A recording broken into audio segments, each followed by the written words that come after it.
right, guys. We're live here again.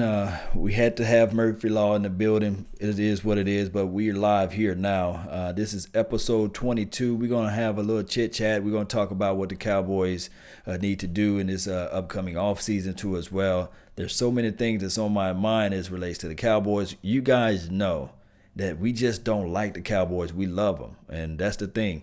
When you love a team, you try to put everything in mind.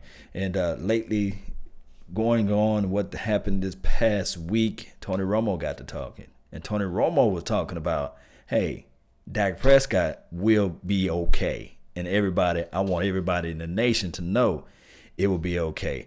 Shout out to everybody that's in the chat box. I just want to give a quick shout out to that person who was the first person to lay wood in the chat box. I really appreciate that. That lets me know that you're part of the notification squad, and you really truly is in this mix. So shout out to you. As soon as I can find my link and pull that up. But while I'm doing that, I also have in the mix, I have the Dallas Prospect Show going live too as well. DDP, tell them who you are, man. Let them know where you at. DDP, I am thedallasprospect.com. You can check out the website, thedallasprospect.com, your home for Dallas sports and all things pop culture. Got Ramiro Garcia here in the chat as well. Shout out to you, sir. First one in the Prospect YouTube chat. And I am getting us set up to also have us on Facebook here, streaming in a moment as well. Yes, indeed, man. We beating down Murphy, and that's what I'm talking about. Beat down Murphy Law. Yes, indeed. So let me figure out who was the first guy on our end. Now we got Gleh. Shout out to Gleh. Yes, indeed. Earl Thomas, number 29, was the first person that's in the mix, man. Oddly specific. Yeah, look, that's his name, man. That's his name. He won. Hopefully he can be the first person to come join the Cowboys this offseason. Want to be the first person to make the big move. Earl Thomas, go ahead and make that move to come on down. And I got produced by Germ. He's in second place. And then OG Kush. Come on, bruh. You third place. Close but no cigar. Who you got over there? I don't think he's working on cigars. He working on that OG. Yep, I got Gleh and Ramiro in here. So shout out to you guys here. We're just getting underway. Yeah, we're getting underway. Got to get some of that notification squad set up here. Yes. So guys, y'all want to be in this mix, man? Just go ahead and hit that, smash the like button. Smash the subscribe button, and that's how you can join the notification squad. It's a key to it. It's a mixture to it. Yes. So you guys see that? What is it? Orlando Scandrick. That's his name. Yes, sir. That's his name. He playing for the Washington Redskins. I think he used to be here. Yeah. I think the name rings a bell. How many interceptions he have? I don't know, but we drafted him because he's from Boise State. Boise. I think he have 10 interceptions, and I think eight interceptions. I think it's 8 in 8 years or something, or 8 and 9 years, something like that. Right. It's nothing that blows you away. I mean, he was a good corner for us. He was never a great player, but the thing is, our defense for the most part has been, borderline awful for a while. It's getting better. I really like where it's going. But for a while, he was the best D-back we really had for several years there. So it made us value him more. And then as these young guys came in and came up, you kind of realized, oh, you know what? We might be all right as is. We might be better off this way. You go over there and go to Washington if that's what you want to do. That's the team that all Cowboys go to retire, the Washington Redskins. It's funny, though, but it is what it is. We'll see him twice a year. I know that we're going to be able to get some yards on that side of the field wherever he's at. We're going to get some. He's whiffs on the block when it get time to go against the run. He don't know how to shade his block. So we're going to see Ezekiel Elliott maybe give him the little shoulder love or maybe hurdle over him. It's going to be really nice. I can't wait to see this, man. I can't wait to see it. Absolutely. Man, so speaking of Scandrick, what were your thoughts? I saw some article the other day where he was basically talking about how he never imagined he would play for someone else in the division, to which I look at that and I say, didn't you immediately go to Washington? The first team you go meet with after Dallas. Was he released or was he just free agent? Well, he I honestly demanded. can't remember because I didn't Yeah. really pay that much attention to him at that point. He saw the writing on the wall. He saw Yeah. that he was not going to be able to get to play a full, next year, and he knew that they was going to try to trade him or trade bait him or what have you, or Yeah, even that's what it get was. basically Yeah. cut. And he was like, hey, just go ahead right now. I won't say a word. I won't throw the coaching or under the bus or anything like that. Just go ahead and trade me, or release me. Yeah. And then they did the latter. They went on ahead and released him, and he went straight there to the Redskins. Yeah, what I think is funny too, you remember the last draft, the year before in the draft, there was that story that floated out there saying the Cowboys were trying to get a third rounder for Orlando Scandrick. And everyone was kind of like, what is Dallas like? What are they on? Why do they think they can get a third rounder for Scandrick at this point? Well, from the Cowboys, we basically heard that they weren't floating that out there. I think that was Scandrick's own people floating that out there, trying to like set that assessment of his real value out there while the Cowboys were running crazy, drafting all these defensive backs and everything. So, I mean, I mean, well, let's see. No, that was 2 years ago. So, yeah, that same draft. So, I think that might have been something where he was trying to kind of artificially inflate his value, and it didn't go anywhere because, dude, who is going to give us a 3 for you at this point? the guy knows how to negotiate the money. So he did make the money according to like what he's the ratio of his playing time versus the money. He won. He won in the money battle because technically he knew not to just go too high for the money. He knew not to go too low for the money. So he won basically $28 million contract here, and I think he just signed a $15 million or $10 million contract there. And for the I guess the play that he put out there on the field, it's just not even where it's supposed to be at him. And what's this other guy named Crawford, Terrence Crawford? Was it Tyrone Crawford? Tyrone Crawford, Yeah, yeah. Tyrone Crawford. They robbed the Cowboys. I ain't gonna lie to you, man. They robbing them. Yeah, Crawford, I think, is a little bit different of a situation, though. I think that was Dallas kind of tampering with him a little too much, moving him around too much, and never really letting him settle in and kind of develop at that position. But he definitely was a guy that they banked on having more upside than he did, whether that was through their interference or his own ceiling, whatever. But yeah, he was definitely a big money contract that we kind of looked foolish for. Yeah, we did. And also when the player just hush up and play, sometimes you got to have a player that say, hey, I'm going to switch over to like basketball because it's the best analogy I can give you. Michael Jordan was pretty much a point guard, shooting guard, right? But if you put him as shooting guard, shooting guard, and of course he would drive the ball down the court. But if you was to put him at center, he would not go the distance of where you want him to be at, right? So at some point, Michael Jordan should have been like, "Look, hey man, I'm not a center. I'm a shooting guard. If at most I can play point guard, but I'm a shooting guard." So somewhere in Tyrone Crawford's mind, he should have said, or the coaching staff, somebody should have said, "Look, hey, we're gonna either put you inside or we're gonna put you on the outside. You pick one because this or his agent or somebody." He should have been like all hush hush because the results is what matter out there on the field. And even though you thinking that you're helping us, you also hurting us. So I just look at it from that aspect. Tyrone Crawford should have been like, look, for me to play better, I should just keep me in the inside, and we find out something what we can do on the outside. Yeah, absolutely. There's some degree of that where I think the player is just going to roll with what's being asked of them. But at the same time, the onus is on you in that regard if you're trying to kind of cement yourself and make the best impact on the team. Yeah, moving around, you might kind of view it from the standpoint of, hey, I'm just doing what's asked of me. What more can a coach ask? It's one thing, too, where it's like, yeah, at some point you got to kind of know, like Sean Lee, perfect example of that, that clip that we were talking about a while back where he's talking to I think it's the linebackers coach at the time, just one of the defensive coaches on the sideline after Dallas gives up a passing touchdown. And the coach is telling him, no, you were supposed to do this. And Sean Lee's like, no, in this, my responsibility is this. It is literally physically impossible for me to do this and that at the same time. That's two different places. Like, that's one of those things where, like, no, he stood up and he was like, no, like, I get what you're saying. You're the coach, but you're wrong in this case.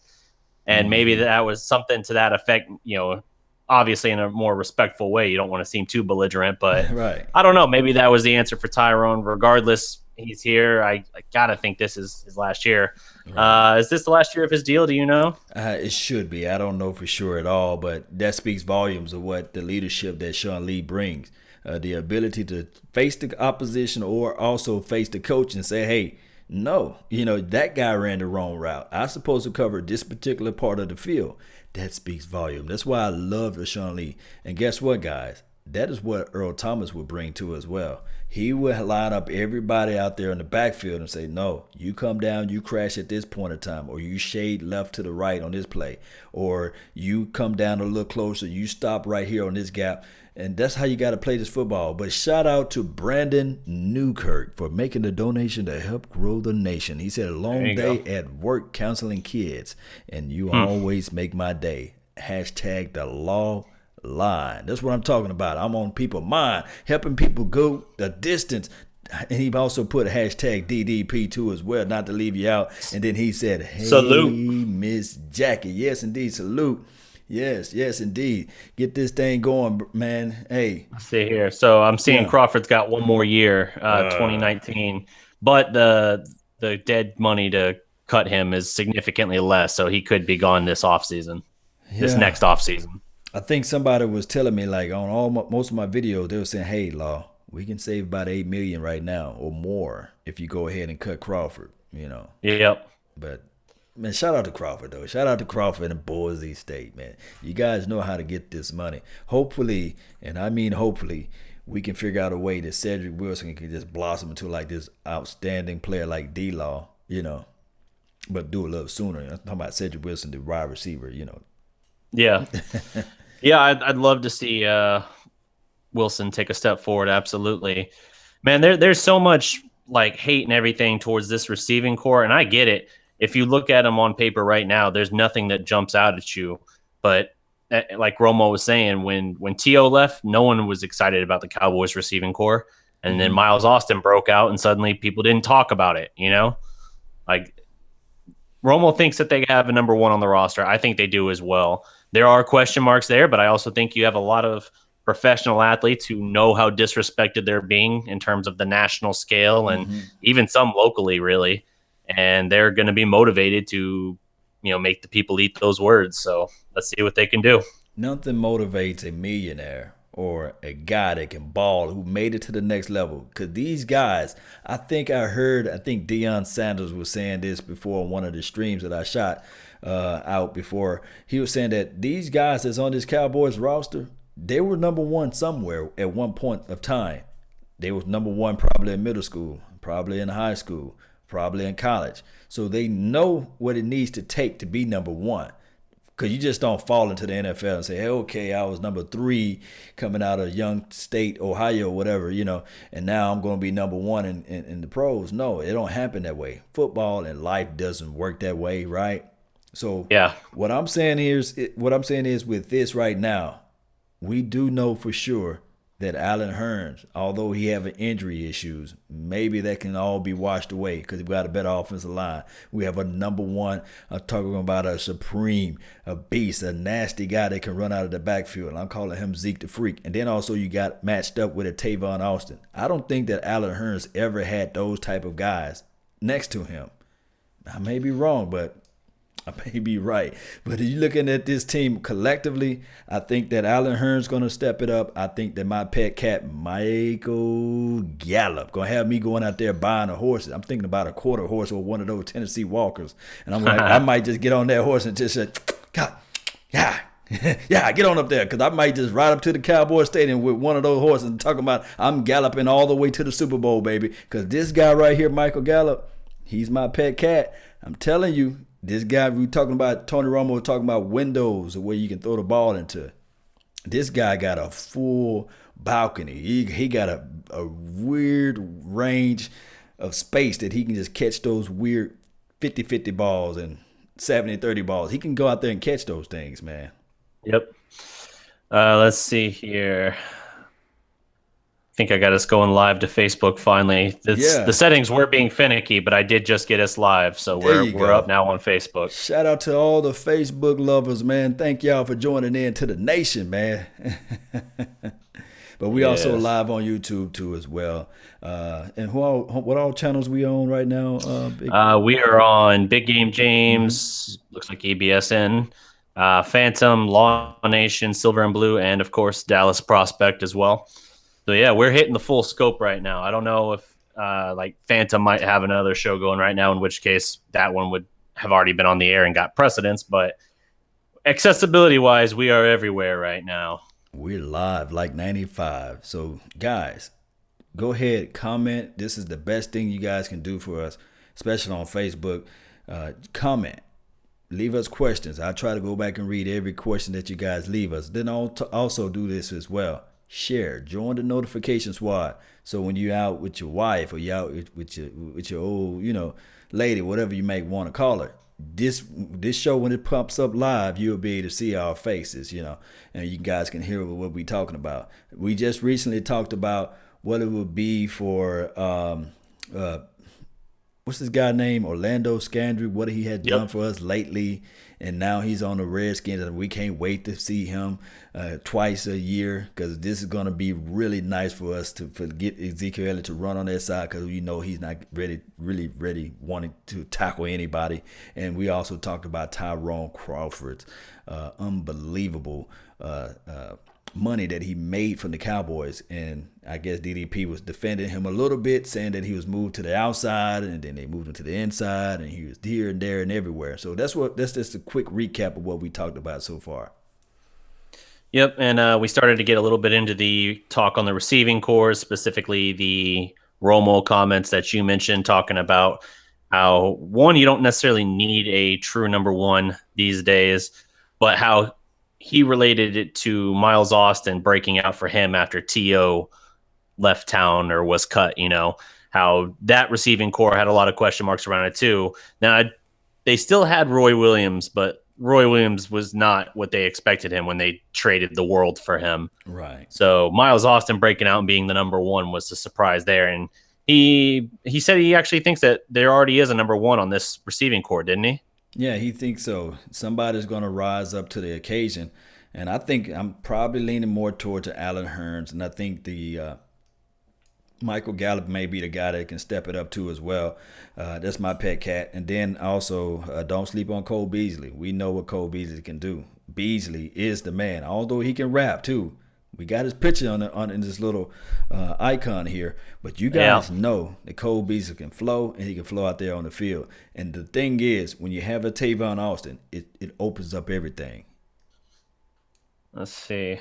I can try and find his freestyle, but that's only going to put it on the Facebook part of the stream because that's the part I got up right now. Oh, no worries, no worries. Let me see what I can find. So it looks like we are live on Phantom as well right now. I was saying earlier I didn't know if we had that, but it looks like we do have that as well. So yeah, shout out to Phantom, and shout out to Incognito. Yes, I did see the Dak Prescott short, tight window throws. He's one of the best in the business. Although a lot of people like to cast aspersions on Dak Prescott, but my thing is the tight window throws. That's not easy to do, right? Do you think that to force that ball into that tight window? Yeah, that's tough. And he's an accurate guy. So with that being said, when you're accurate like that, I thought that, you were about to quote his stat from last year where he has the best passer rating in tight window coverage. oh man, I can drop this. Well, I don't have that stat. I have this one. I don't have right the here. exact number of it. It was either the best passer rating or completion percentage, but it was something like that where for what they defined as tight window throws, he led the league, Dak. Yeah. So again, that's a case where it doesn't tell the full story, but it does show that he does have some more arm talent than a lot of people want to give him credit for. Yes, indeed. And then if you look at the screen now on the YouTube side of the world, I do have the Dak Prescott targeting. I did this earlier on the day of the day earlier, and Dak Prescott spreading the ball around. He's 14-2. He averaged 242 yards. He's 24-4, meaning that he passed 24 touchdowns to 4 interceptions, and his passing rating 104.5. That sounds like a radio station, when you talk about passer rating, when he passes the ball to 8 or more receivers. So with that being said, I'm really having a lot of confidence in Dak Prescott. I really think that he's going to elevate everybody that's out there. And I think that also if you added in Ezekiel Elliott, to me personally, one of the better slot receivers that's on this football team, believe it or not, I think that this team is going to have surprise everybody. They're going to be punching people in the jaw. I'm about to play this Beasley thing here on the Facebook part of the stream. Facebook's not as harsh on copyright things, so I'm sure if he's working off of some beat that we do not own the rights to, maybe they'll take it easier. The YouTube side won't get it, so maybe we won't get cracked down on so bad. Right. YouTube will body slam us with that beat. Here's Beasley. Yes, he's cold. So you guys tune into the Facebook link. He's playing the beat.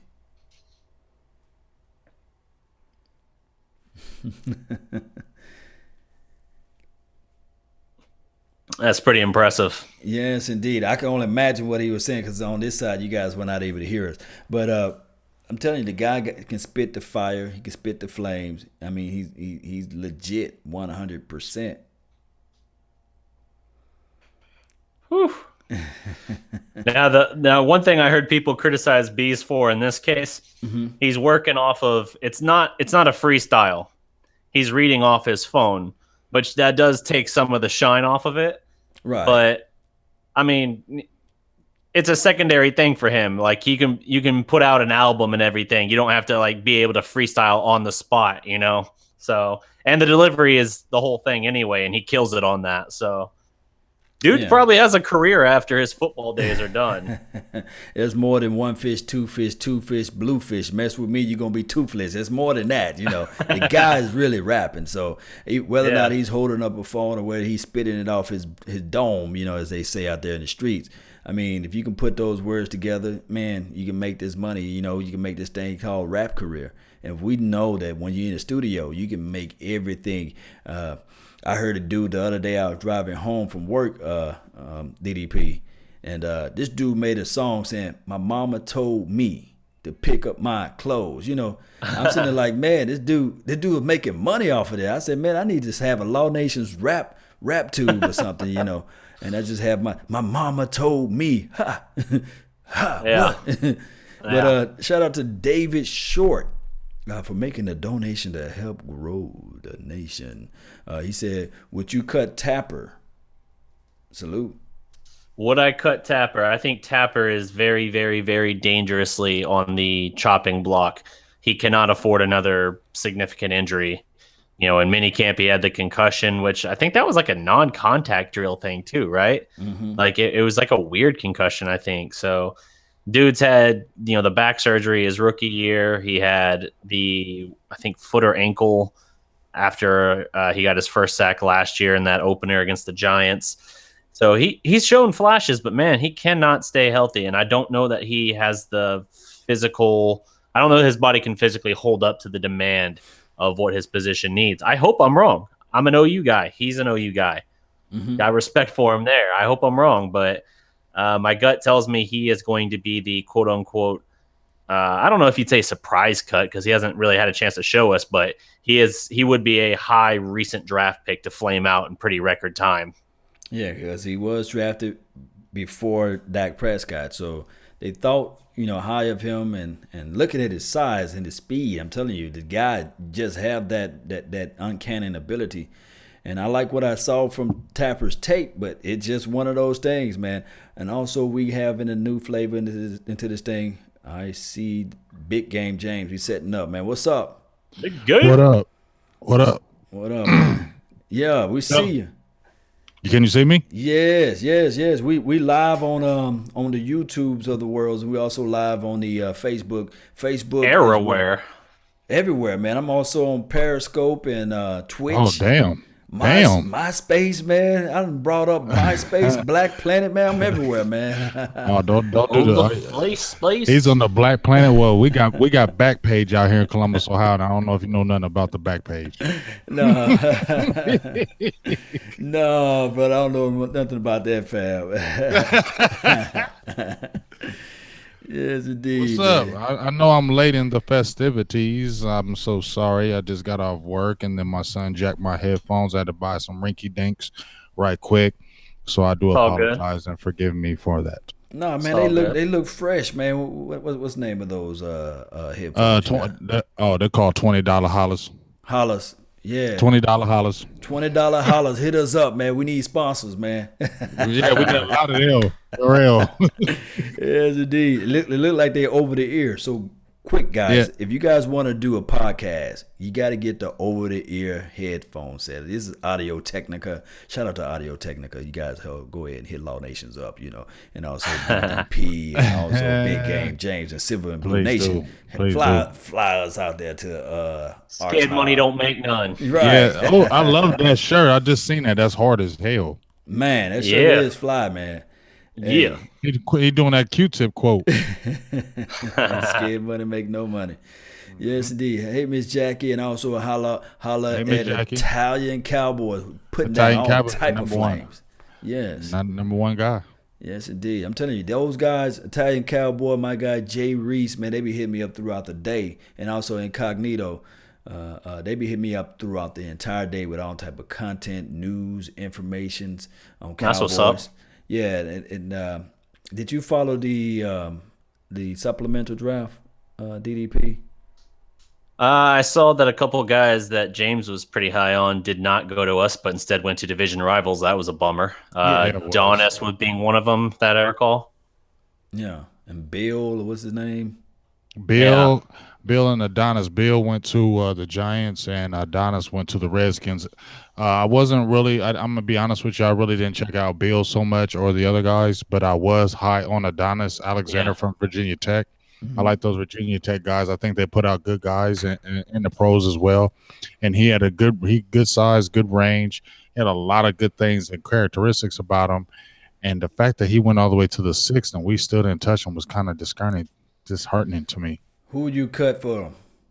That's the hard question, man. Who would you get rid of to have those guys on the team? If I were to say Adonis Alexander, just looking at him, what guy would I get rid of? Would he beat out Marquez White? Would he beat out Cam Kelly? Would he beat out Tyreek Robinson? Would he give Xavier Woods a challenge? Jeff Heath? No, I don't think he'd give any of those guys a challenge. I think he'd be looking more like the Patrick Robinsons of the world. Maybe Marquez White. Don't forget about Duke Thomas from Test. Those are guys he would be competing with, because you got to look at, he had really good size, 6'3", over 200 pounds. And the only reason why he really, I believe, he applied for the draft was because of his grades. Mm-hmm. He had maybe a little bit of trouble, not too much, but it was those grades. And he was going to be a top prospect coming in next year. And I don't like it because he went to the Redskins for some reason. I just feel like he's going to be good with the Redskins.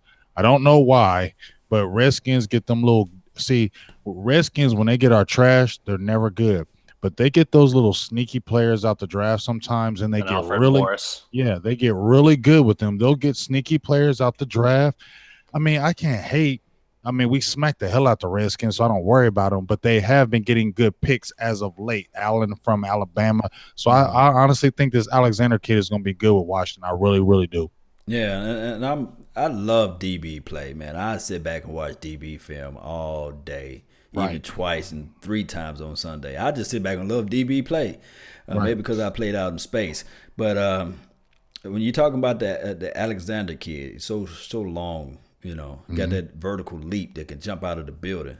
Kind of remind me of Vince Carter, the way he jumped up out of there and caught that interception, and still was knowledgeable enough to get his feet down.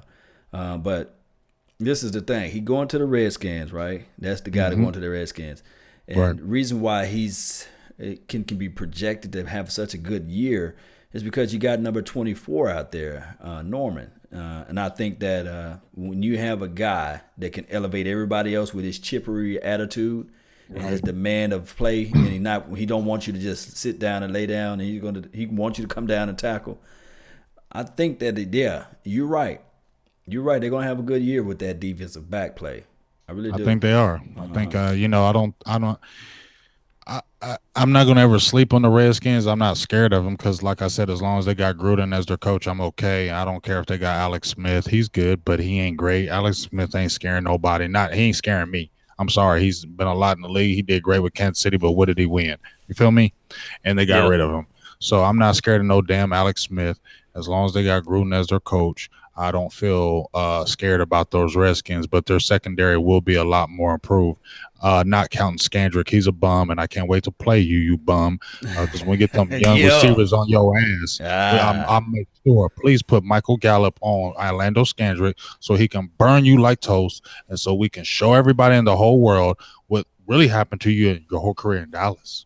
Right, and that's assuming he's healthy to play the game. Exactly. Assuming them hamstrings ain't hurting. Like we blocked a punt in Washington. Yeah, his old ass picks up the ball, runs one way, runs the other way, and you get caught. You run out of steam because you're so damn old. Hey, what was that link that people used to have when I think it was NBA Jam? And that dude make that trade and they say, Toasty. Somebody need to find that drop. Yeah. And every time we see Orlando, we're going to just say, Toasty. He got 1 year in Washington, and that's it. I don't see him playing any longer. You know, they're always 1 year and done. If you get 2 years out of a Dallas Cowboy player going to Washington, that's great. But they usually, if you haven't noticed, a lot of those guys leave us and they retire. Yeah. I think Hatcher had a short stint there, but that's the only one I can think of that was more than like a year. But that's where we started doing the smart money because remember, Hatcher had the great year with 11 and a half sacks, and that was great for a defensive tackle, but he was over 30. He was like 32.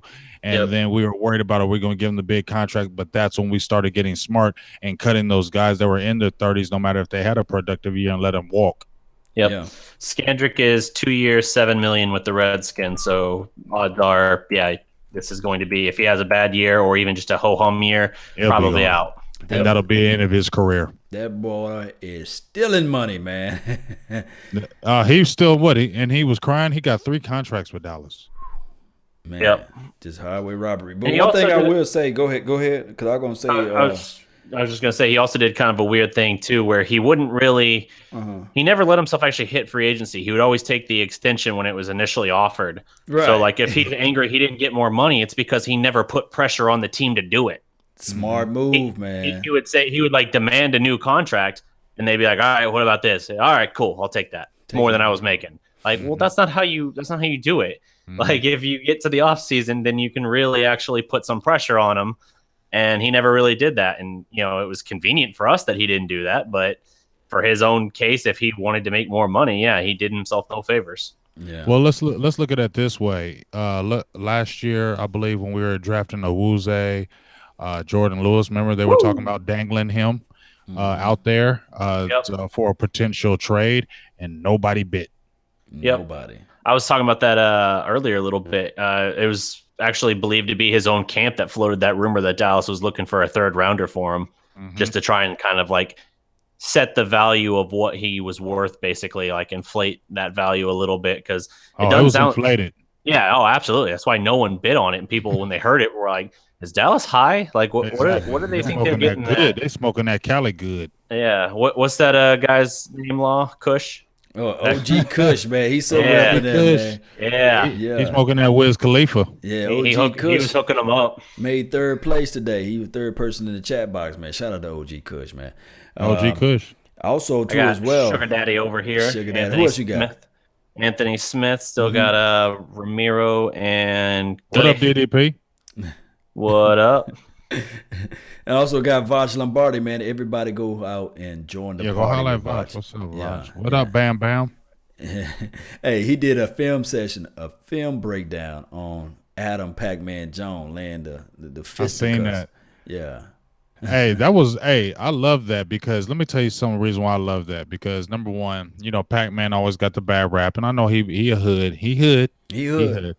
But I was happy to see that, because I feel like that dude was trying to be flexing. I don't know the whole story, but I feel like that dude was flexing because he was obviously a lot bigger than Pac-Man. He was. And, you know, Pac-Man no big dude. He about, 5'8", 5'9". You know what I'm saying? That dude was big. So I feel like that dude was just trying to show out because he's an NFL player. I'm bigger than you, and I want to get a name for myself and get on TV and say I beat up Pacman Jones because I'm bigger than you. Yes. But you know what? When you do evil, evil comes back to you. And so when he basically because he attacked him. I mean, he hit him. I mean, you could hear the hit when he hit him in his face. Right. For the camera. He socked him good. Pacman came back, bang with him, and I loved it because, I'm a little dude too. So, I was getting excited about that, seeing the little man beat up the big man because I done did it too. Yeah, I done did it. But anyway, to see him, because Big Boy, he was trying to grab at him, but Big Boy was kind of sticking him on a couple punches because he had that length and he had that, he was taller than him. He had that reach. So when Pacman was trying to grab him, he was sticking him a couple times, but Pacman caught him with a quick one, but that leg buckled. And when his leg buckled, he fell on that knee. After it buckled, he sat on that knee. So that was some pain. And then Pacman came in with that good swipe. Black it when he was on the ground. And then it was over. And I was like, yeah, I ain't gonna lie. Please, NFL, don't suspend my guy for this one because he didn't do it. He was being cool and the dude was being aggressive, man. Don't suspend him for that. Yeah, and then I kind of heard some more of the story this morning. The guy ended up getting arrested. The guy that started the fight, he got arrested, and then he also got rushed to the hospital. Yeah, because you seen that he hit him when he hit that ground. Pacman hit him with that good one because you can hear it. It's a kick it. That's that when you fighting that fight night. That's that haymaker. Bam, right in the kisser. And I love seeing it because I love seeing the big man knock out the big guy, the little man knock out the big man. Because you ain't need that. But low key. Now, the next time Pacman fight, he got to get better on his stance. He got to keep his feet separated and also take off the backpack. Take off the backpack, and you can't be reaching like that because a seasoned fighter would have reached when he hit a tore him up. Seasoned fighter would have did like this and got him. But he had the lunge. But you got to look at it, Law. He had the lunge because Pacman was, like I said, he's only 5'9", 5'10", maybe. Right. I'm gonna give him 5'9".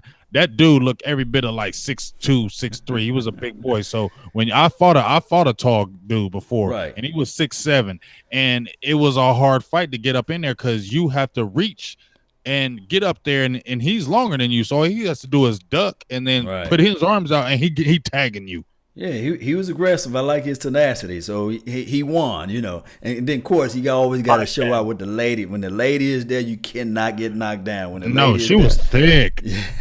She was thick. Oh, my God. Yes, indeed. She was a dog, though, because she was in the middle of it the whole time. Yeah, she's trying to keep peace. Yeah, she's trying to keep peace, man. She was in there, and the dude should have just folded up then. He should have been like, Shauna Holmes. Yeah. Yeah, he should. When he saw her, he should be like, you know what, you won. I catch you next time, fam. You feel me? Like it's all good. Yeah, but shout out to 5'10". 5'10". Okay, yeah. Look at everybody in the chat box say yes. Pacman, waka. Yes, indeed. And then shout out to the friend because when he was on the ground, Pacman was about to do the east side stomp. And he stopped him because he was really about to get him because dude didn't know where he was at, and Pacman was about to get about 3-4 good ones because Pacman wasn't gonna stop.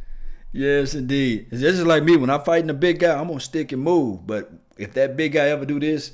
If he hit that ground, his fists, feet, when they grab stomps, you, it's over with. It's over with. And I'm gonna make an example of you because you're bigger than me, so I'm gonna really stomp you in front of everybody. I might put you on camera. Tinky. That was round 1, guys. So exactly. Slim fit, Noko. Yes, indeed. So what's up, man? What's the next topic, fam? Let's see. What do you guys think of the news that came out today? So I didn't get a chance to add it to the thumbnail. But NFL at the Hall of Fame ceremony will not even mention Terrell Owens now. Wow.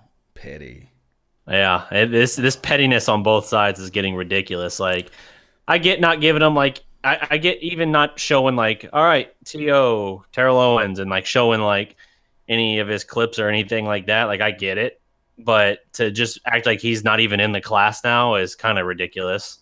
Yeah, sometimes when you're at that level, the NFL made $14.5 billion last year.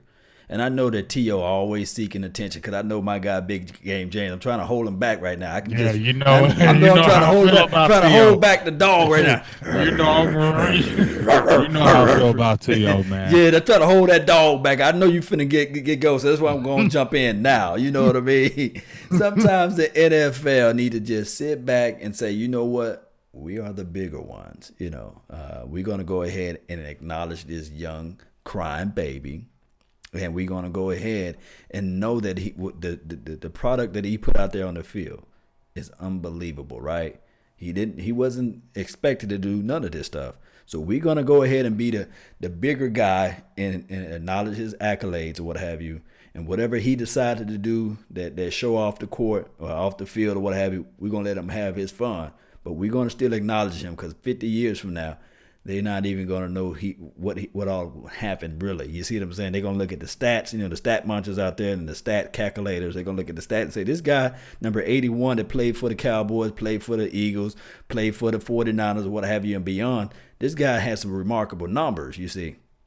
And and they could have just been done with it, but by them doing this now, it seems petty. But go ahead. I'm gonna let the dog out, man. You know what? You calmed the dog down. How you said that? See, and you knew how to do that. You did that on purpose. Damn it, Law. You knew what you was doing when you did that, didn't you? Let me call Botch here. Let me call Botch. You knew what you was doing when you did that. Because I mean, you're right, Law. As far as the NFL and the Hall of Fame, they do need to be bigger because it's a bigger entity than Terrell Owens. So y'all do need to be the bigger people and do need to recognize the man for what he did. So, okay, we get it. He a crybaby. He gets on everybody's nerves. Well, he gets on my nerves. Right. I don't know if he gets on everybody else's nerves, but he gets on my nerves because even when the Dallas Cowboys signed him, I didn't want him. I was loving when Bill Parcells used to call him the player, and he wouldn't even acknowledge his name. I used to love that because everybody would always talk about how hard T.O. worked. I don't never take that away from how hard he worked or nothing like that. But all that extra stuff, not from no grown-ass man. I don't want to hear that from no grown-ass man acting like the way he does. That's stupid. And I don't flex with no type of people like that. And you an attention seeker, you a crybaby. You dogged everybody who didn't kiss your butt or didn't be nice to you. You went cried all the time to somebody. I'm over that. I don't want to hear anything from his crybaby ass. But at the end of the day, you're right about the NFL. They should have just been like, you know what? We're bigger than UTO. We're bigger than anything that you say. We'll recognize you, whatever. Because at the end of the day, like you said, nobody's going to be thinking about that 40 years from now about what he did. He had to go to Tennessee, Chattanooga, his school, because wasn't nobody going to induct you, dog. So don't sit there in front like somebody was going to induct you. The Cowboys weren't going to induct you. The Niners weren't going to induct you. The team that should have. The Bengals, who? The Eagles? Hell no. So you had to go to college for anybody to give you some kind of props because you burnt every bridge that you was with. And don't say you don't. And it's always somebody else. Just shut the hell up because it's always somebody else. Oh, there you go. There he go. It's always somebody else with him. Everywhere he goes. Did you ever hear him? He's heating up. You ever hear him say, I did it? Did you ever? I mean, have you ever in any of his conversations ever hear him say, you know what? I made a mistake. That's my quarterback. You ain't never heard him say, he said that's my quarterback. He did say that's my quarterback. Oh, man. And Romo, y'all leave him alone. Can go to hell. I think part of the thing on the T.O. front, too, it's no secret his financial issues he's had in recent years. You broke as hell. Now shut up.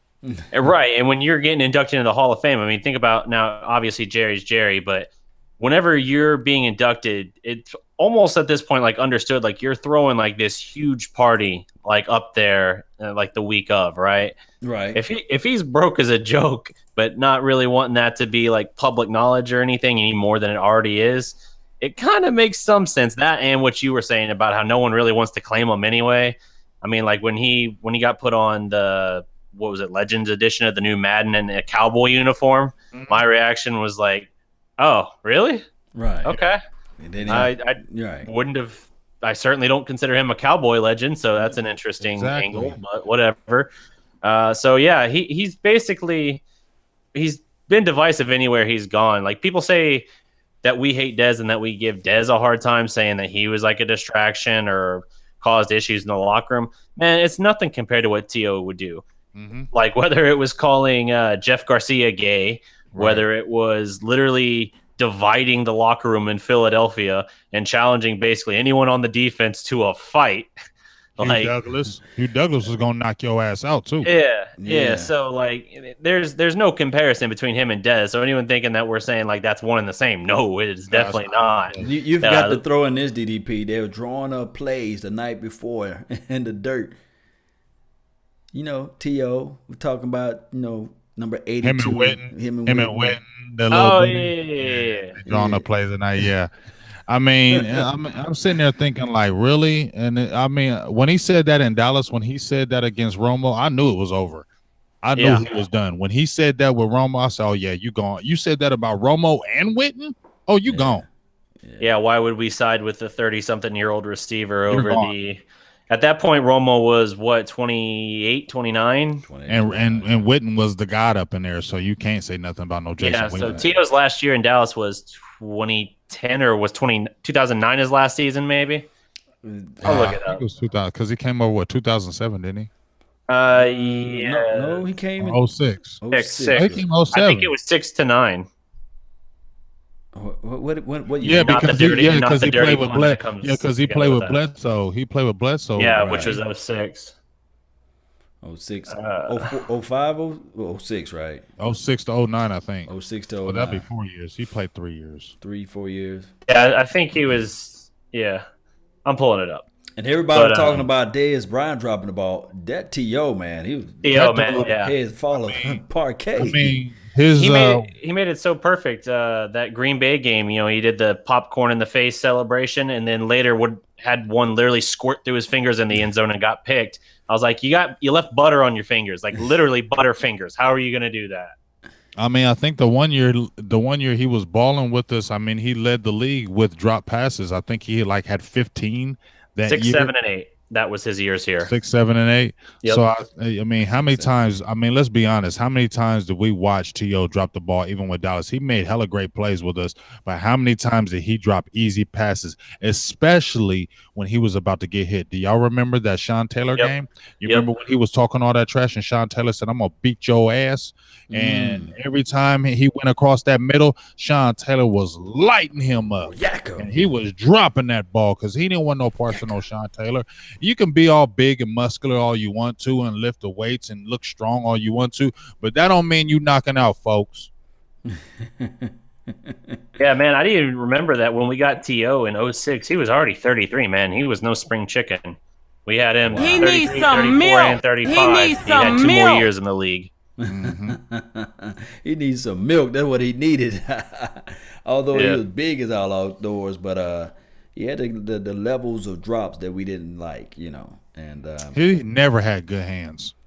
Yeah, he was a quote unquote body catcher, But he was a body catcher. He never put his hands out. I mean, you could tell, like when he had them long passes, you would always wonder, would he bobble it? Because he was good for them bobbles, man.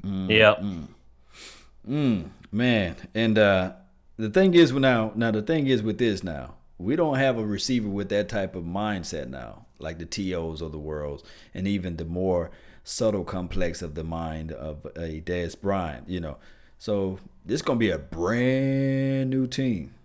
Because we don't have that guy no more. So that's been going on for years for us to have that, not calling Dez Bryant a diva, because we know for sure T.O. was that diva. We don't have anyone now, No, not right now. We don't have that divisiveness. I mean, think about it. We had Irvin with T.O. I mean, not Irvin was a divisive, but he was that kind of rah-rah guy that we had. Even T.O. led those practices, spirited practices. Michael Irvin, Dez Bryant. Now we don't have that guy who's going to really lead those spirited practices on the offensive side of the ball. So it's going to be like a void when you see training camp. But at the end of the day, that's a good void.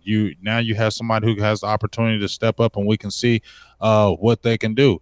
And we just seen the picture of Deonte Thompson, Gallup, Hearns, Lenore, all those guys working out with Dak. All those guys want to make a mark, and we'll see who steps up. But I definitely like that Gallup kid. He's a big kid. He's a big kid. Yeah, I got a T.O. drop stat for you.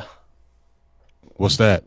From 06 to 08, so his Dallas tenure, Owens dropped balls at more than twice the rate of the next 8 most productive pass catchers in the NFL. So more than twice the rate of the next 8 best receivers, basically. That's terrible. Yeah. But when you get all those receptions, they'll look at that. But let's think about it. If he had better hands, think about how many more receptions he would have. Yeah. Man. He's second on the all-time list. Is it receiving receptions list though? Receiving. I think it might. Yeah. I'd be receiving yards because he had quite a bit of receiving yards. Would you rather have a Marvin Harrison or a T.O.? Didn't Marvin Harrison kill a guy? Allegedly. Hey, he's supposed to be popping somebody. I ain't mad at that. I'm just saying, like, honestly, if we're comparing off-field stuff. Well, off field, give me T.O. T.O. don't do nothing stuff off the field, you know. No, I think the only thing only the reason why I lean more towards T.O. than Marvin Harrison because of the size. I'm gonna keep it real. That he had size and he had speed. I think he could run every bit of Marvin Harrison. Marvin Harrison was more that technician guy. He was a technical guy. Like he was going to catch that ball. He was going to get you them first downs. He wasn't going to beat you crazy deep, but he was going to technically kill you because he was going to kill you route wise. Yeah.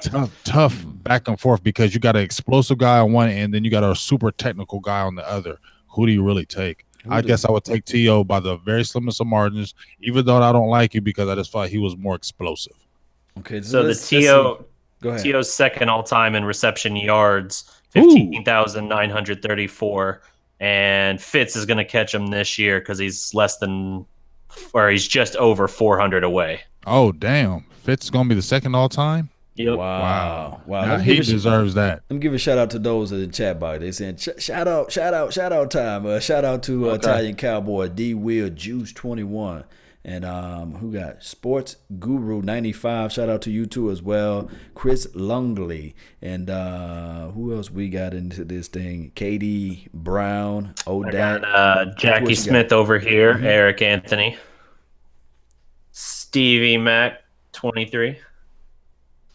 Shout out. Let me try and pop over to Facebook and see what's going on over there. Donovan Smith, Thomas Menderes.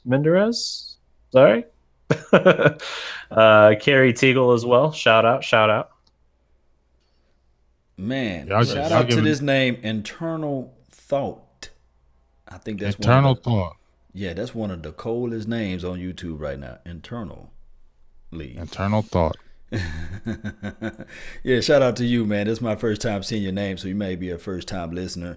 But the Paradox 116, I like that name too as well.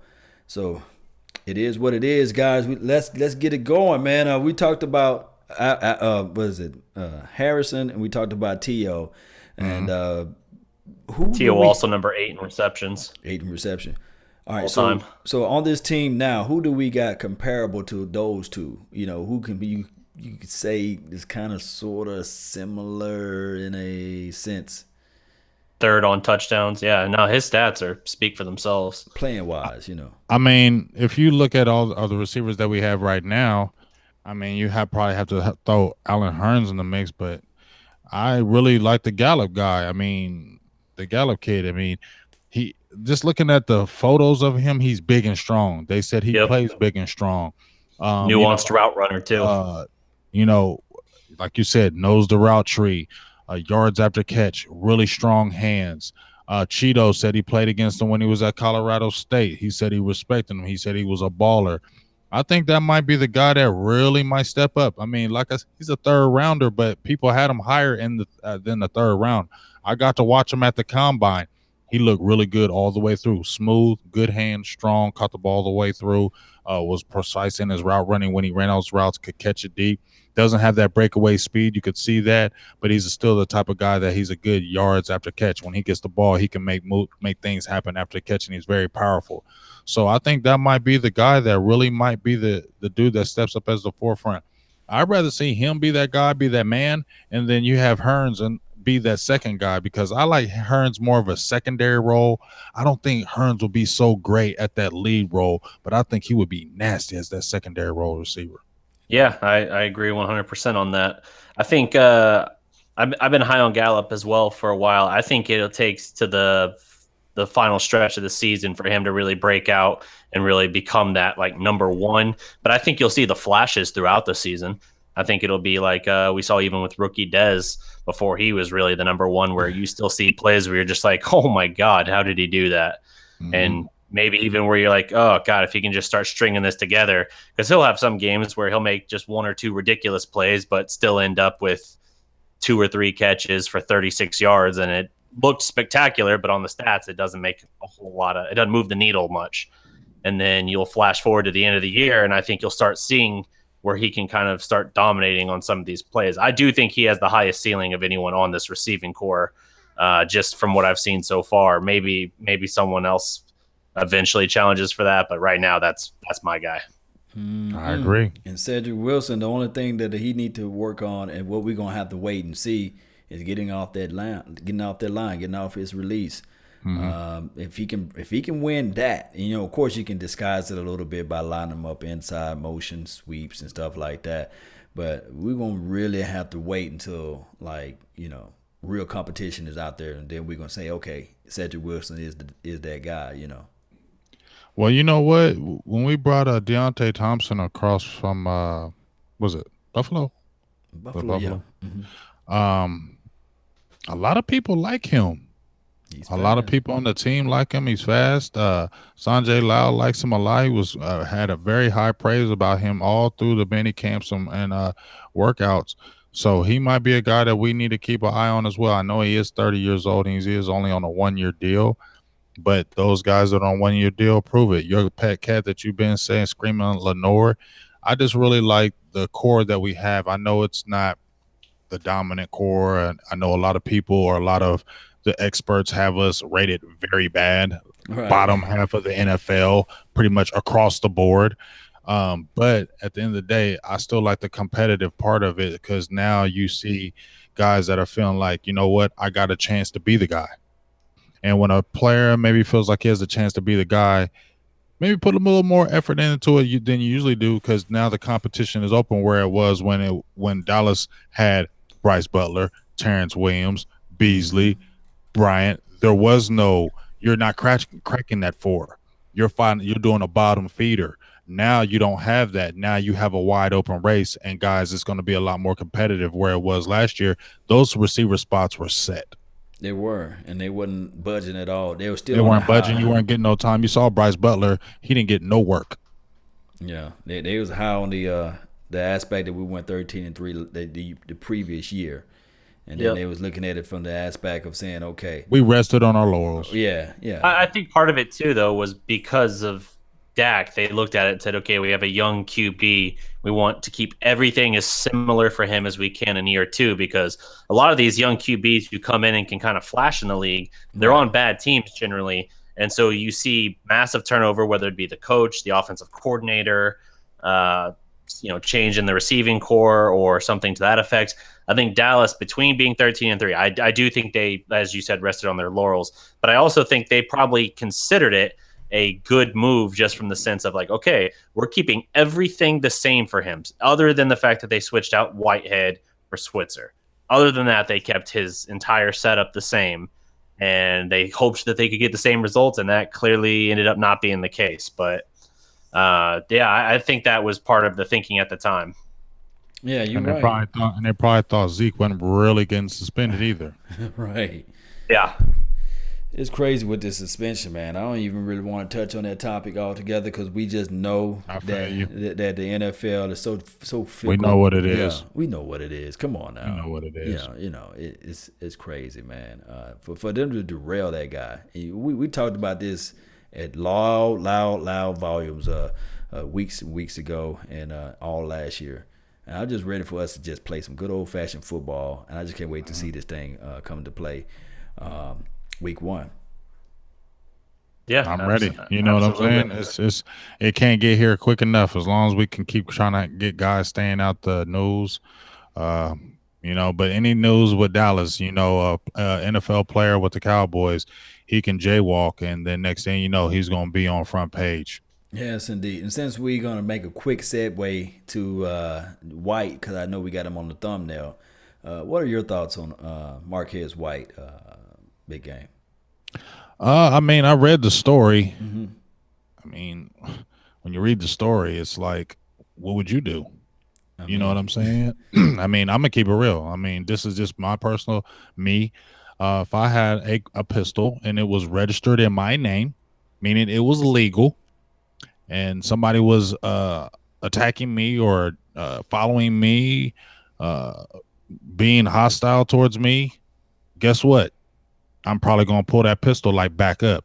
You know what I'm saying? Because I don't know what's going to happen. I don't know what, first of all, this is 2018. These people are crazy out there in this world now. Okay. Yeah. So this ain't like when to me, it wasn't like when I was not, it didn't happen. But when I was coming up, this kind of stuff wasn't just going on. People just following you, shooting you this out for no reasons. And that's the way this world is. So it's almost kind of like and guys don't really trust the police anymore. Right. People don't really trust the police to jump to their defense. Let's be honest. Okay, he is a black athlete. I'm going to touch on this, and let's be real. He's a black athlete. Maybe he didn't trust the police. Maybe he didn't trust the police to come help him the way he wanted. So he felt maybe on his end, I got to do this for you to back up. I can't be mad at that. There hasn't been a history of Marquez White being in trouble. Right, true that. He doesn't have a pattern of that. So when you read the story, I don't see him being a problem person. Maybe if you look at the history, if there's always usually a pattern when a person gets in trouble. Right. There's always a pattern. There's always something that they were doing prior to lead up to this, but you never heard any of that about Marquez White. And I honestly, I believe him. Yes, indeed, man. But shout out to Plano Police and Frisco Police. You guys know I love the law. So, hey, shout out to y'all that's out there protecting the streets. But this is Plano Police were cool. Trust me. Yeah. I just know. You know what I mean? That's my PC answer right there. I'm going to be like the NFL a little bit. Shout out to the Plano Police and the Shout Frisco. out to Plano Police. And Carrollton too as well. But this is the thing right here. And all law enforcement that follow the channel too as well. Salute to the law. This is the thing right here, man. This is what I'm mad at Marquez White. Mm-hmm. I don't know what kind of whip you riding in, but how in the hell you gonna let this guy follow you all the way to the house? I know I drive a nice little car. I'm gonna dump. I'm gonna bite down on it. I've seen somebody following me. I'm gonna shift that gear and I'm gonna take him on down to Oak Cliff. You can come on, follow me down that way. Come on, holler at your boy. You know what I mean? I stay over around here. Come on, I'm gonna get on out. Shout out to Oak Cliff too as well. Oak Cliff, I'm gonna bite down on that thing. Get off the tollway, and he can follow me down to Oak Cliff. I bet you he'd be like, you know what, that brother there, I'm gonna let him go. Right. Yes, indeed. But somebody made the donation to help grow the nation. Let me see who it is. Jay Reese, man. He says, what would you pay D-Law and Dak? Top 5. Would you pay D-Law and Dak top 5? I don't know. At their positions. At their position, top 5, like top 5 in the league pay? Yeah. Not Dak right now. Hell no. No. Yeah, we gotta. It's a prove-it year for Dak, and then it also a prove-it year for Lawrence. Lawrence too as well. But he said top 5, not just like 5, referring to like 5 years, right? Is he saying top 5 at the position or top 5 like overall? It's got to be a position. There's no way you pay D-Law top 5 overall. Don't do I'm it, not. Cowboys. I'm not doing no Dak Prescott, no top 5 the quarterbacks. He's even said that he'd be willing to work with it as far as the deal. We got to see how he plays it out. DeMarcus Lawrence, I feel like he's going to have another good year. I feel like he will have another maybe 10-sack year. I think he is going to have another 10-sack year, and I don't feel like if he does have another 10-sack year, why not pay him that money? They were talking 5 years, maybe 75. That put him at maybe $15 million a year. We're going to have money next year. That's not crazy. Yeah. I mean, the thing he's still is, young. Why are we going to let players walk? Man, he got to prove it, man. What sacks you want to get? 7? What you want? 15 sacks, 12 sacks? He don't got to get 15 sacks, but I would like to see maybe a 12 sack season is good. But the thing is, Law, we can't keep letting our players walk. We can't draft these players and in 4 years let them walk. What if he gets 7 sacks and we? But you can only afford to sign a couple guys like that. True.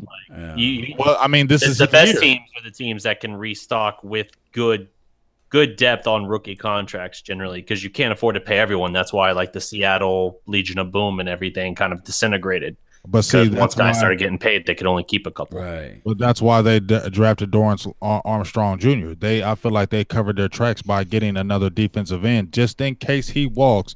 They have somebody as far as ammo behind him. I feel like that's why they grabbed him too, and Coney Ely. I feel like they were covering their tracks for him. They signed Coney Ely to what, a 1-year deal as well, right? So Yes. So if DeMarcus Lawrence doesn't do that, if he doesn't make it happen, you have a young guy in the fold. You still have Coney Ely, who's 26. So if those guys are on the team, I feel like they did that as a backup plan. Let's try to get Lawrence in a contract, but let's also get these guys in the draft and free agency. So if he does walk, we got people to cover us. You know I'm gonna make you mad, right, fam? You know I'm gonna make you mad, man. I'm gonna push that little button right there. What would Bill Belichick do? What would he do? You know. Man, you know what Bill Belichick probably do? He probably trade his ass. No days No off. days off.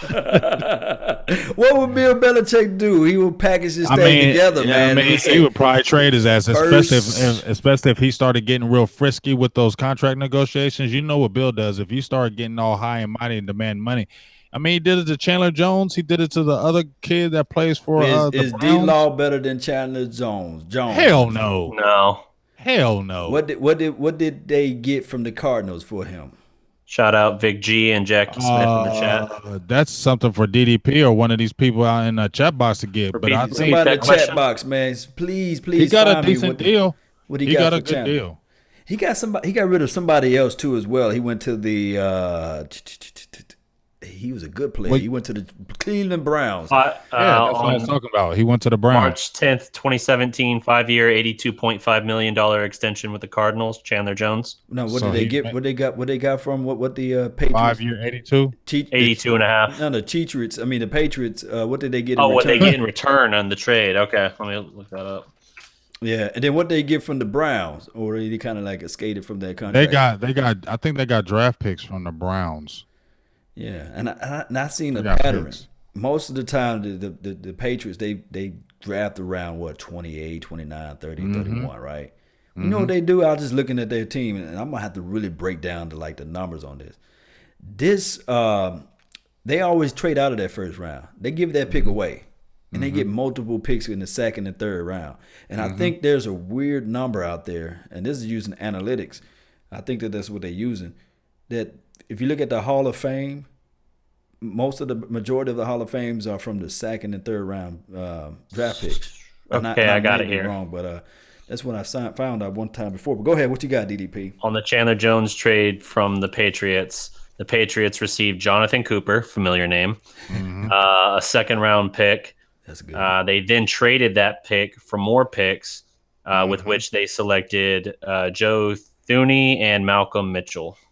I think Mitchell was a good pickup for them, right? Yep. Yeah. So let me ask you this, guys. What was the number again that the Cardinals had to pay for Chandler? They gave him an extension, $82.5 million. And they had to pick up 82.5. Oh, say that again.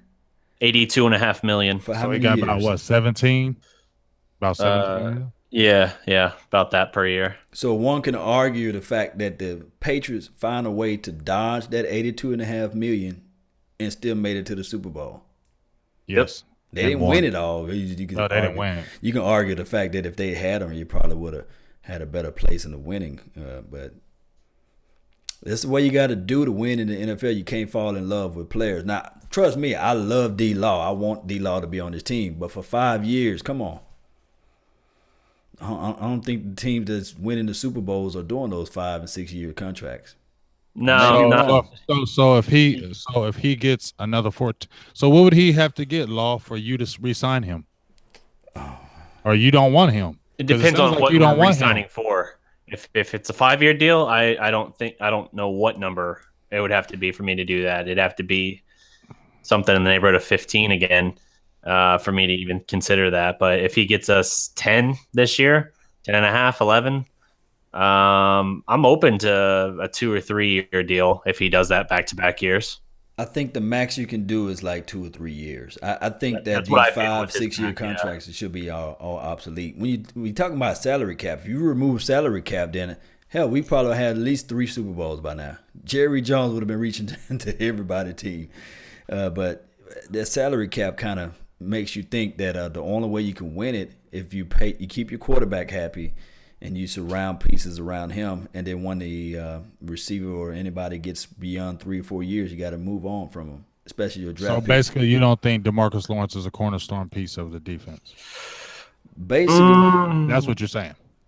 I think you can afford to pay 2 guys on that line, and how you pick that's your choice. I think he certainly could work for that. I don't know if I don't contract getting ready to come up. Yeah, but I'm talking about like the defensive line. Sean Lee, yeah, his deal will be coming up, and even if they do give him some kind of extension, it's not going to be long term. You would think at this point. Well, the only one on the defensive line will really deserve a big contract will be who? Because they're not going to give David Irvin that money. Yeah, no, it's not going to be Irving now. Law, sorry, I interrupted you a second ago. No, I said without doing my homework, because I haven't did my homework on this guy, so don't crucify me. But the thing is, I'm really thinking that the Patriots, they don't go beyond 3-4 years on players outside of the quarterback, and maybe they putting Gronkowski out there. Maybe they're gonna get rid of him. And I just don't see it. You have to be an elite level player to get almost like a second deal with the Patriots. Right. So it's fickle. I don't know how to really craft this thing, but I'm looking at the teams. Just look at the filthy. I mean, but we also got to look at this too. Right. Law. Go ahead, talk to me. The AFC, I don't give a hell. AFC is whack, right? Whack as hell. The AFC East sucks. Right. Buffalo, Miami. Who else? Buffalo, Miami. Jets. We don't Jets. Now come on. You should win freaking 13 AFC championships in a row. And what the only team you're competing against is the Steelers every year. Maybe the Chiefs. Maybe this team. You're not competing against no teams. It's not as strong as the NFC. It's like the Western Conference and the Eastern Conference in the NBA. Okay, the NFC to me is the Western Conference, and the AFC is the Eastern Conference. Now, I know they've been winning some championships on because of that Brady crap, but at the end of the day, if you took away New England and them, who else was in them Super Bowls? What, Pittsburgh? Because there wasn't no other team in the AFC. Yeah, Pittsburgh's the only other team in the AFC I can think of. Denver had that one little coup. That's only because they had Peyton Manning. That's only because they got Peyton Manning. The one they won though wasn't because of Peyton. That was because of the defense. Peyton was just a passenger on that bus ride. But still, it's Peyton Manning. Hey. Yeah, the previous one they went to and got drilled, that was because of Peyton Manning, like that they were there. Shout out to Buck Bill. He said, "How about this, guys? A 3-year contract with $50 million guaranteed." What? For D-Law. I think that's what he's saying for D. 3 years, $50 million guaranteed? Guaranteed. I mean, $50 million guaranteed. No, that's all. What's that divided up? Those with the quick math, Hit me with the figure one more time. 3 years, $50 million. 3 divided into 50, guaranteed. 16.667. That's like that's what he's getting now. He's getting the franchise tag. Yeah, because what, $17 million? Yeah, so it's basically his current thing, guaranteed for 3 years. I mean, so what was our problem? Let's look back. You say you learn from history, right? Mm-hmm. What was our problem with Brandon Carr, the used car? He had a $50 million contract, right? Yeah. How many years? Contract? That was like a sticker price, is what Jerry called it. That was like what, almost 10-year deal. But it still hurted us every time we looked at that deal. We was like, man, Brandon Carr, we can't. Yeah, but it was the Brandon Carr, like I was telling, last year, the Brandon Carr effect. That's what altered in all our contract negotiations. It seemed like because of what he did. But Dallas overpaid for him because we were desperate. Remember, at that time, we were desperate for cornerback help. Everybody was talking at that time. Remember, everybody was having the big cornerbacks, and cornerbacks were hot, and we didn't have nobody. So we went out there and reached for Carr. He had Carr was decent with the Chiefs, but he wasn't no dominant player. I mean, he came from some small ass school. Let me ask you this, not to cut you off, but $40 million, right? You know who that guy is, right? Played for Boise State. They put him in the inside, and they thought that this was a bargain of a deal. He may be the next Sue. I heard that from the talk tracks of the Cowboys Nation. Wasn't that a reach? We're talking Crawford? Crawford, $40 million. But at the time before they signed him to that big deal, Crawford was balling out as he was playing the tackle position. He did. It's He just did. You can't tell me that Crawford, everybody hates on Crawford, and I'm not saying Crawford is dominant, but when they moved Crawford from that defensive end that first year and they slid him to the inside, that's when he was playing good. What happened was when they started moving his ass back out to that defensive end where they should have never did it because he's never been great there. He was almost – remember his first year? He was almost that guy. He was almost getting there. But he was never getting the sack. They put him inside. He was quicker. He was kind of like the Jay Ratliff. He wasn't the big guy, but he was quick, and he could use that quickness to get them sacks, and he played better in the tackle position. They messed it up by moving him around, and they paid him on potential. This is what I'm going to do. I'm going to do my homework on these contract negotiations and be like a capologist a little bit on this. I'm getting my ass whooped right now on this on this contract talk because I really don't know the numbers, okay? So, but one thing I can say is that I kind of follow the trends. I follow what the Eagles did. They get rid of their guys. I followed what the Patriots did. They get rid of their guys. So it got to be a trend somewhere, you know. And if you look at the Seattle Seahawks, we saw what bit them in the foot, you know. I was gonna say something else, but I'm trying to keep it PG-13. I just, you know what I mean. So you saw what happened with the Seattle Seahawks by them falling in love with their guys. They try to pay this guy, pay that guy, and then they end up getting the guy to injuries and stuff like that. So they didn't move the guys as fast as they should have, right? Right. So when I do some little bit more homework, guys, I'm really going to dive into this, what the Cowboys really need to do as far as negotiating contracts down the line. Do they need to, pay the Marcus Lawrences of the world, or do they need to really pay Dak Prescott, or do they really What about Zeke? Do they need to give Zeke a second contract? Zeke, because DeMarco Murray didn't get one. I don't think Zeke gets a second one, but you don't think Zeke gets a second contract? We've done this talk before. You do not give Ezekiel Elliott a second contract until you know what's going to happen with Le'Veon Bell, basically. Le'Veon Bell is the what's he called it, the litmus test or what have you.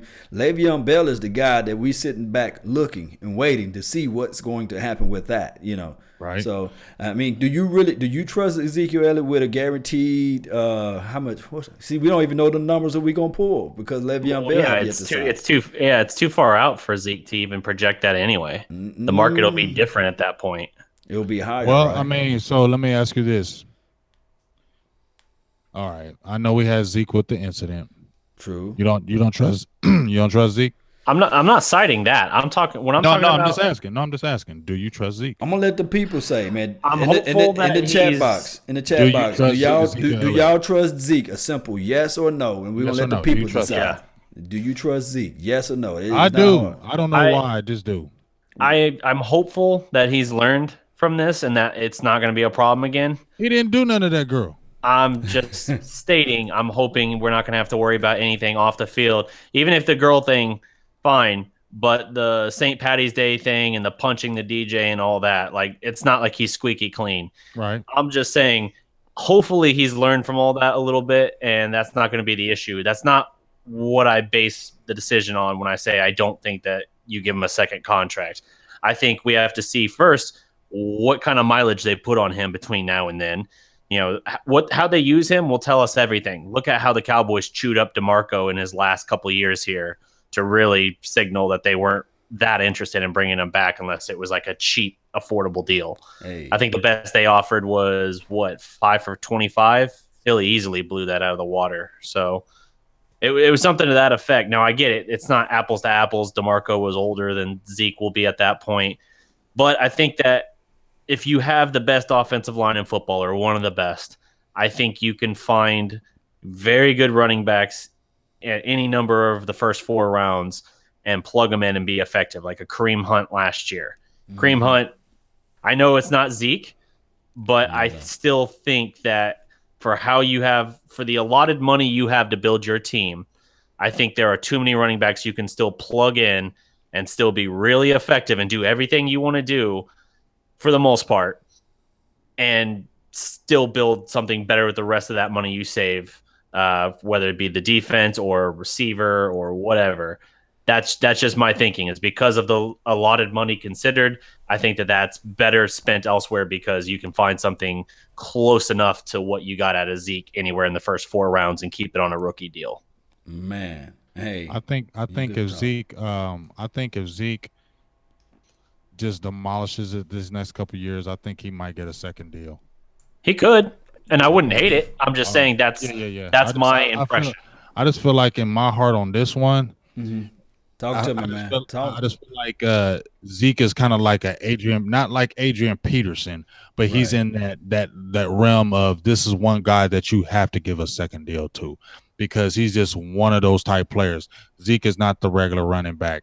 Zeke is not the regular player. Zeke is not any kind of running back you're just going to see every year come in the league. I know Kareem Hunt was balling, but he ain't no damn Zeke. I know he had a good rushing yards last year, but you can watch Zeke and you can watch some damn Kareem Hunt, and you know who's better. So if we're talking Kareem Hunt style production versus Zeke, but you're paying Kareem Hunt rookie deal, 4th rounder rookie money versus Zeke on $12 million a year, DDP, which would you rather have? Yeah, I feel you. I know mean, you was gonna do that. I just think that money can be spent somewhere else. I didn't know he was painting us in the corner. I know when he said that. I know what he was gonna do, but that's okay. He painted the picture. I know where he's going with it. I feel you on everything you're saying. I mean, the proof is in the pudding. When we lost Murray, we got Darren McFadden, and we had Joseph Randle. That was a bigger step off, though. Yeah, but he still was the 4th leading rusher in the NFL. Our offensive line still did its thing. We still were. But if Romo wouldn't have got hurt, we still would have been formidable. We still would have won games. So I agree with you what you're saying in that aspect that we don't need to break the bank on a running back and allot the money and allocate the money to other positions that may need it. I guess maybe I guess I have something for Zeke because I just feel like he's just one of those generation type players. Yeah, he very well could be. He very well could be. He could be an Adrian Peterson where it's not until 3rd contract that you're like, oh, okay, he's losing it. I was just about to ask that question. I was going to ask you guys. And everybody in the chat box is the landfall. Everybody saying that, okay, you go ahead. We trust Zeke, and Zeke we trust. Everybody. I think only one person said no. So I thought you were gonna say they were all trashing me. Like, no. Everybody said they trust Zeke, and I was gonna raise that question. And I'm like, I trust Zeke, but I don't trust the NFL. This is the thing. I just don't trust Roger Goodell. I trust Zeke. You know, Zeke is innocent of everything. It's just that I just don't trust Roger Goodell. And then on top of that too as well, I was going to ask the question, and you beat me to the punch, DDP. How many contracts did the Minnesota Vikings gave Adrian Peterson? Because that's the way I look at Ezekiel Elliott. And what was his number? I think he got two really big deals. 2 real big deals. Yeah, and the last one didn't. But that last one, when he signed, they knew. I mean, you knew when he signed that last one, he wasn't going to finish that one out. That was just kind of like just a piece. I mean, it's kind of known like when you're playing in NFL, if you have to be a really, really good player to get that second contract. I mean, you have to. And more times than not, you're only going to get 2 deals in the NFL. You're only let me throw this at you too as well. Both of you guys, and I know you guys don't follow the Vikings, but somebody in the chat box can help us out with this. You can't even remember outside of Brett Favre who the hell was the quarterback for Minnesota Vikings. Jackson. Y'all know him. Okay, go back. Christian Ponder. Wow. Oh, wow. So it shows you when you pay all that money to one spot on your I can't even talk today. When you pay all that money on one spot on your team, you end up losing. It cripples you in a sense. I mean, the classic case in point is look at the Baltimore Ravens. All right, what happened when they won the Super Bowl? What did Joe Flacco get? Yeah. He got all that money, and their team crumbled right after that. Of course, Bradford, another one. Wow. But one can argue when they put a good quarterback around Adrian Peterson, they was balling. That was Brett Favre, right? Yep, the one really good year Favre had left. They should have been in the Super Bowl, and Favre pulled the Favre and threw the dumbest interception in the NFC Championship. You know why? Because he wanted the glory. Yep. And that's why he's always been, and that's why he didn't win it. If he would have just played regular, but he wanted that glory on that last pass. Yep. And we ain't talking Adrian about had a terrible game that game too. Yeah. He fumbled. Didn't he fumble? Adrian had two horrible. One was in the red zone, and the other was at I think in their half of the field, so it went completely the other way against them. And I think the Saints got a touchdown out of that immediate drive. Right. But yeah, he was killing them in that game. Adrian had like one of those weird games where as dominant as he was, he did have a problem with fumbles for some reason, which is weird because dude's built like a tank, 6'2". And they said his hands are huge. Oh yeah, and his hands will swallow your hands. I mean, there are so many stories, whether it's from OU or whatever. Which, by the way, his OU tie is why I know anything about the Vikings. Oh, that's right. That's right. So yeah, there are all kinds of legends on like pretty much urban legends and stuff or whatever on like his handshake just being like insanely powerful grip even when he showed up at 18 years old at OU. And it's just weird that a guy that dominant had that many issues with fumbles in his career. But yeah, that was one of those games. He had something like 120 something yards, like 2 touchdowns, but also 2 fumbles, and both of them were crucial. Yep. So yeah, so that's someone that's said. Yeah, someone said Fran Tarkenton in the comments. That's old school Vikings. We were talking Adrian Peterson. Fran Tarkenton was a beast, though. Oh yeah, no doubt. I was trying to keep within the Adrian window.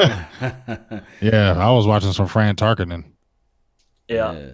Yes, indeed, man. Shout out to Brandon Newkirk, Ahmad Rashad. Yeah, Ahmad Rashad and all those guys, huh? Robert Smith, you remember him, huh? Yeah, but see, it's so funny that when people used to watch like NBA Jam and watch Ahmad Rashad, I guess they would assume that he was like a basketball person because he did basketball with Jordan now. But Ahmad Rashad was a dog. He was a dog as a receiver with the Vikings. Ahmad Rashad was a beast. I think Culpepper's the last like really good guy that they had for a good stretch until his knee exploded. His knee. Yeah, Randall Cunningham had that couple years. Yep. Brad Johnson played good with him. He did. Did he? Yeah, Brad. He was passable for him. Did all right. With the Teddy, what happened to Teddy, man? That damn knee. Bridgewater, he blew up his knee. But he's doing good over at where's he at now? They like him over at the Jets. All right. Let me run through this list here of all the QBs for the Vikings in Peterson's window. Peterson left just last year, so Tavares Jackson. These are starting quarterbacks, by the way, guys that started at least one game. In no particular order, huh? I'm going from oldest to newest. Okay, go. Tavares Jackson, Kelly Holcomb, Brooks Bollinger, Brett Favre, Joe Webb, Donovan McNabb. McNabb, you forget he was there? I did. I forgot about Donovan McNabb. Right. That's that's bad when you forget McNabb went there. Christian Ponder, Matt Castle, Josh Freeman, Teddy Bridgewater, Sean Hill, Sam Bradford. That was Peterson's quarterbacks. Oh, Josh Freeman. Remember Josh Freeman? No, that Joe Webb was funny as all get out, though. But man, they kept on trying to convert him, didn't they? He's still playing. He's doing special teams now. Big boy, too. You know who Joe Webb is? He's our Jamel Showers. Pretty much, yeah. Right. Pretty much. Because he was running, he was throwing, he was throw, catch, whatever you want him to do. I said, y'all remember Isaiah Stanback? No, you don't. Vaguely. Because I would get Isaiah Stanback mixed up with the other guy. They came from with the long hair. He'd be on the radio station out here in Dallas. Somebody help me out, man. Lifeline. He won that Michael Irvin reality show. Holly? Yeah. Jesse Holly. Jesse. Oh, you had a read. He does. Yeah, because Stanback you had the Predator hair. Right. And they kept on trying to hype him because remember he was a quarterback and they converted him to receiver. Mm-hmm. Man, that's some history right there, man. Just saying. Yeah, just saying. Know your history. Even your boy Harris is still out there. Dwayne. Oh Lord. Dwayne Harris, he's done. Well, I mean, I was sad when he left a little bit because of special teams, but now he's done. But he snatched our heart out, man, against that 2015 when he ran that thing all the way back. After we went all the way down the field and that sorry bum caught the touchdown for us. What was his name that we cut? Sorry. Got him in the 5th round. Sorry. Devin Street. Oh, yeah. And then he had talked some noise on his way out too. Yeah, ran his mouth. You saw that. And the Patriots cut him. He went to the Patriots. Everybody cut him. He was whack. He was so sorry. Oh man. But yeah. When he ran the back and then he did that little the move when he scored that touchdown, I said, man, my heart fell, man. I said, dang. And that was what the beginning and end for Greg Hardy when he pushed the coach. Like that clipboard. I wanted him to knock the coach out. I wanted him to knock some people I out. was there. happy he was so mad because I was like, I would be mad too. Like we just went all the way down the field and scored. And then you just let him run it right back for a touchdown to win the game damn near. Seriously. And we got Matt Castle back here. And it was J.J. Wilcox again. Talk about a guy that's made a boatload of money for not doing a whole lot. He had one 11-5 season with the Patriots that didn't even make the playoffs, and he's just still cashing in on that. Castle. Yeah. Cash me outside. How about that? That doggone Castle, man. This is crazy. Man, that Castle, man. I was looking at, he made me so mad. It's like, how can you go to this team and then you come to us? But honestly, let's be honest, folks. Matt Castle ain't sweet. But I feel like our coaching was not the greatest. And when you look at, all I got to say is we had Brandon Weeden. We cut him. He went to the Texans and won them games and put them in the playoffs. That is discerning to me. And so that tells me that there's always something going on with our coaching. Yeah, 2015, the coaching staff definitely slapped the training wheels on any backup that went in when Romo wasn't playing. And I think I want to say they learned from that with Dak the next year when Romo went down again. They're like, all right, we're not going to really put training wheels on. We got to let him go out there and try and make some plays and trust him. But all the same, you look at so many other places where you're like, I don't think they've learned a damn thing. Yeah, because that was the weirdest thing. That Matt Castle, man. He threw How many that sacks ball. does Claiborne have now? Yep. Don't change anything. Don't change let it anything. happen. Just let it happen. That Matt Castle threw an interception against the Jets. I'm talking about God, that interception he threw against the Jets. It was intentional grounding. grounding. Intentional grounding and threw it to the dude. Like you intentionally grounding, trying to throw the ball away. They still called intentional grounding. That was the funniest thing. I said maybe it's a hold. Maybe it's something, a defensive offside or something. He just looked like straight trash. But you know what? I honestly, when we played them Redskins, I knew we were going to beat them. Man. My guy with the left arm, what's his name? Kellen Moore. Yeah. Put 400 yards on them, boy. 422. Yeah, they didn't care in that game, though. They already beat us. They was already up, 20 points on us? I think it was like 21 or 24. The nothing. It was empty. It was almost like garbage time comeback. And I remember when people were like, hey, he threw for 4. Man, be quiet. Shut the hell up. He threw for 400. Shh. Yep. That did not count. Kellen Moore. I can't see. That's what I'm saying. Our staff was thinking Kellen Moore was going to be our backup. That's where I said the coaching. I'm glad they got these new assistant coaches in because we were really thinking Kellen Moore was going to be our backup when Romo got hurt. Wow. They were thinking. And he was going to be our backup last year. Wow. Sure was. Boise State Insurance is powerful, man. Man, that Boise State Insurance is better than Safe Auto. It's better than Geico. It's better than State Farm. If you play for Boise State, you got the best insurance ever. In life. You are bulletproof when you count on Cowboys.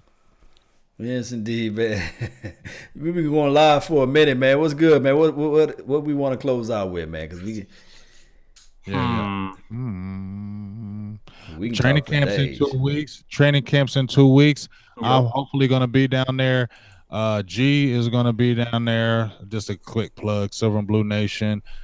Producer G is going to be down there August 14th through the 21st. So I think there's a preseason game going on during that time. So I think he's going to be at camp at least a couple of those days. I am about to get my ticket. I'm going to try to be there from around the 2nd all the way to the 6th because that's a good time where they're playing. I believe the blue and white scrimmage is that weekend. I believe it's Sunday. So that's one of the reasons why I want to get down there. So I will be down there around that time going to camp, trying to chop it up with them guys, with the fan, Ari, whoever. We're trying to kick it, get good footage for you, get in them camps, all that good stuff, and get that scrimmage on live. And you saying, yes, sir. Who you gonna fly? Southwest, fam? Who y'all got? The cheapest one, my dog. Okay, cool. I might you feel me? But I had to just, good prayers. God put the hands on that plane. Yeah, and get us there. Spirit flight. You feel me? I'll fly Spirit too if I can get down there for $49. I think Dallas do probably got a ticket like that, you know. Because you got an international airport, you know. I mean, I need to have to go down there and meet you, man. Meet up. Man, you have to come down there because I've never been to Oxnard. I've been to Cali. My homeboy actually lives in San Diego, so I'm gonna be out there. But I'm excited. I've always wanted to go down to Oxnard, California, to that camp. I've wanted to do it since I was a kid, and now, forget it. It's time. It's time, man. We bring them camcorders and all that stuff. All that good stuff. Yes, indeed. So, yeah, I'm gonna try to get out there. One of the things, they're gonna have some type of camp out here towards the latter part of before the Governor's Bowl, yes, right? They will. Right before they break, because they go hard in Oxnard, and I think it's like the last few weeks they do it. They ended up in Ford at the Ford Field the last couple of weeks before they prep for these last few preseason games. Yeah, so anybody in the chat box, man, break down the information about that Ford, how much it costs, what time, and all that good stuff. Let me know, because I need to get down there too myself, since I'm right here in the heart of Texas. Yes, indeed. So, DDP, man, what's on your mind before we run up out of here? Oh, man, I think we've pretty much run through all the prime topics and everything. I think we're good to hit the wrap button here. Yes, indeed. So, guys, shout out to Phantom. We live on Phantom, EBSN, as well as the Big Game James show and the Silver and Blue Nation. We live on all those platforms: Twitter, Twitch. Guys, it's just, I must say, it's on flame. It's on flame. And also, don't forget to support. We got PayPal links down in the description box. Support our PayPal, support the Patreon too as well. They'll help us get tickets and stuff like that to go out to the game live, so we can do interviews. You guys saw Big Game James doing the interview with the greats out there, the young rookies, Tacos, Supremes, and the Jordan Hip Pocket Lewis. So maybe he can do an interview with Zeke. You know what I'm saying? Yeah. Maybe that could come around, you know. Yeah. So it's so many things, guys. So that's what help us out as a nation, man. Getting out there, putting our voice out there we the voice of the voiceless, right? Yeah. We're the most known unknowns. Yeah, the unknowns. That's what we should name the podcast, the Unknown Podcast of the Dallas Cowboys, you know. Yeah, the unknowns. We the unknowns. We're the most known unknowns. Yeah, it's only going to be relevant for a little while, though. There you go. I know, right? Because then when we blow up, I mean, we all know what it is.